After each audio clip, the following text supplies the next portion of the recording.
अर्जुन कुंती का पुत्र था। इसके पिता का नाम पांडु था, लेकिन वास्तविक पिता तो इसका इंद्र था। कुंती माता को वरदान से इंद्र से अर्जुन, धर्म से युधिष्ठिर, पवन से भीम और माद्री को अश्विनी कुमारों से नकुल और सहदेव पुत्र रूप में प्राप्त हुए। अर्जुन इंद्र के समान ही प्रतापी और पराक्रमी था। पांडवों में सबसे अधिक युद्ध कुशल और वीर वही था। महाभारत युद्ध में इस पक्ष का सबसे बड़ा महारथी वही था, जिसने कौरवों के परम वीरों से टक्कर ली और अंत में सबको पराजित कर दिया।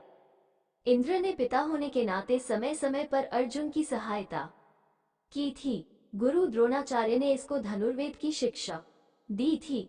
उस समय पाठशाला में कौरव पांडव सभी मिलकर अस्त्र शस्त्र विद्या सीखते थे। अर्जुन उन सब में तीव्र बुद्धि वाला था। गुरु के बताने पर तत्क्षण ही बात उसकी समझ में बैठ जाती थी और वह उसी समय उसका प्रयोग करके सभी अन्य साथियों को विस्मित कर देता था। कौरवों के विद्वेष का एक कारण ये भी रहा, गुरु द्रोणाचार्य उसको अपने पुत्र अश्वत्थामा से भी अधिक चाहते थे। वह भी सदा गुरु की भक्ति में सन्नत रहता था। इसी गुरु भक्ति के कारण तो वह महाभारत युद्ध प्रारंभ होने से पूर्व युद्ध स्थल पर खड़ा हुआ व्यथित हो उठा था कि गुरु और इस भृत्य समुदाय को मारकर ऐसा कौन सा सुख है जिसकी मैं कामना करूं।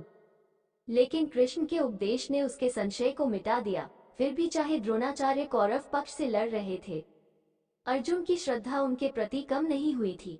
जब भी वह गुरु के सामने जाता था, उनको प्रणाम करता था और आशीर्वाद प्राप्त करने की इच्छा करता था। अश्वत्थामा और अर्जुन में काफी गहरी मित्रता थी। वे दोनों ही गुरु के प्यारे थे और सदा अपना अस्त्र शस्त्र कौशल बढ़ाने में लगे रहते थे। एक रात की बात है, गुरु द्रोणाचार्य और अर्जुन पास बैठे भोजन कर रहे थे। उसी समय सहसा दीपक बुझ गया, अंधेरा हो गया और उसमें हाथ से हाथ दिखना असंभव हो गया। उस समय ये देखकर कि अर्जुन के हाथ का कौर सीधे मुंह में ही गया, उन्होंने कहा, वत्स अर्जुन, अब मुझे विश्वास है कि तू शब्दवेदी बाण चलाना शीघ्र सीख जाएगा। उसी समय द्रोणाचार्य ने शब्दवेदी बाण चलाना अर्जुन को सिखाया और वह कुछ ही क्षण में उसकी क्रिया सीख गया। उसी के द्वारा तो उसने अनेक स्थलों पर शत्रुओं के कुचक्रों को व्यर्थ कर दिया था। एक बार गुरु द्रोणाचार्य ने इसकी परीक्षा भी ली थी। जब वे अपने शिष्यों के साथ गंगा नहाने गए तो जल में उतरते ही एक मगर ने उनका पैर पकड़ लिया। द्रोणाचार्य ने शिष्यों की परीक्षा लेने हेतु पुकारा, वत्सो, मुझे यहाँ एक ग्राह ने पकड़ लिया है। ये जल के भीतर मुझे खींचे ले जा रहा है, आकर मुझे बचाओ। गुरु की पुकार सुनकर सभी छात्र भागकर आए, लेकिन तट पर आकर सभी किंकर्तव्य विमूढ़ से होकर एक दूसरे की ओर ताकने लगे। अकेला अर्जुन ऐसा था जिसने उसी क्षण धनुष पर बाण चढ़ाकर जल के भीतर मारे और पांचों बाणों से उस ग्राह को मार डाला। इस तरह की तत्काल बुद्धि अर्जुन में ही थी। परिस्थिति के सामने झुकना तो उसने सीखा ही नहीं था। कैसा भी बड़े से बड़ा संकट आने पर वह चुनौती देकर खड़ा हो जाता था और कभी अपने जीवन तक की चिंता नहीं करता था। उसके समान साहसी और बुद्धिमान शायद ही दूसरा कोई था। जब उसने ग्राह को मारकर गुरु को भीषण संकट से बचा लिया तो गुरु ने प्रसन्न होकर उसे प्रयोग और उपसंहार सहित ब्रह्मशिर अस्त्र चलाना सिखाया। इसी प्रकार की एक और परीक्षा गुरु द्रोणाचार्य ने ली। परीक्षा के लिए एक दिन निश्चित कर दिया। सभी शिष्य अपने साहस और कौशल का दम करते हुए मैदान में आकर खड़े हो गए, लेकिन उन सब में अर्जुन ही सबसे अधिक कुशल और साहसी प्रमाणित हुआ और गुरु द्रोणाचार्य ने उसकी हृदय से प्रशंसा की, जिसे सुनकर दुर्योधन के हृदय को धक्का लगा।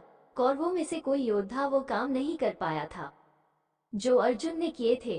अंत में कर्ण ने आकर वह सारा कार्य कर दिखाया। तब दुर्योधन को कुछ संतोष आया।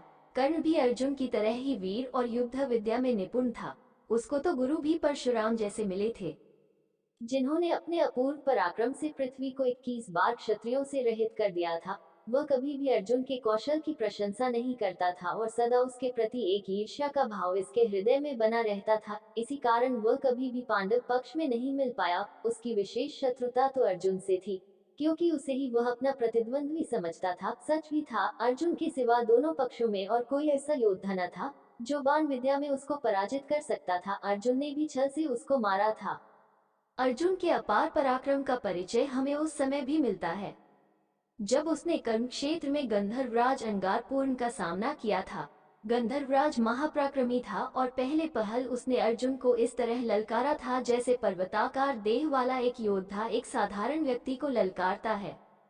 लेकिन महाबली अर्जुन ने शीघ्र ही अपने पराक्रम का परिचय दे दिया और कुछ ही क्षणों में अपने युद्ध कौशल से गंधर्वराज को विचलित कर दिया। यहाँ तक कि उसने पराजय स्वीकार करके अर्जुन से मित्रता कर ली और उसे चाक्षुषी विद्या सिखा दी, जिसकी प्राप्ति के लिए 6 महीने तक उसको कठोर तपस्या करनी पड़ी थी। गंधर्वराज ने पांडवों को गंधर्व जाति से 100 घोड़े देने का वचन दिया था। उसी की श्रेष्ठ सम्मति मानकर पांडवों ने महर्षि धौम्य को अपना पुरोहित बनाया था।